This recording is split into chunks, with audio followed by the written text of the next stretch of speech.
apa nih. Nah, ini aku tanya sama yang bagian terkait karena aku udah ngerti ya, aku langsung jawab. Nah, ntar ya, tunggu. Mek ada yang nanya. Nah, aku udah ngerti aku salah jawab. Kakak ini kan misalnya katanya nak bayar pajak, yang di mobil tuh diblokir sama yang punya. Jadi solusinya cak mana? Tanggung jawab dealer apa bukan? Enggak lah, ada tanggung jawab dealer. Tanggung jawab siapa? Ya kakak kan yang makainya, masa dealer yang bayar? Dia cak mana tak tergantung negoan di awal kakak melinya cak mana.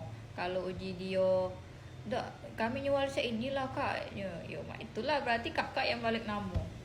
Tapi kalau misalnya kesepakatan sama dealer kita yang tanggung baru kita cak itu. Tidak dari awal itu. Kalau memang ujinya ini sudah diblokir, apa konsumennya nak minta balik namo, yo tergantung negonya, nego di showroom. Aman uji dia pajaknya masih panjang, pas kakak beli pajaknya masih panjang tuh ya. Tahu-tahu konsumennya blokir, yo tidak tahu kami kan, pas kami bayar tuh pajaknya ini edop. Yo kan tidak tahu kan, terserah orang kan, itu kan kalau tidak diblokir kayak kena progresif. Cak itu.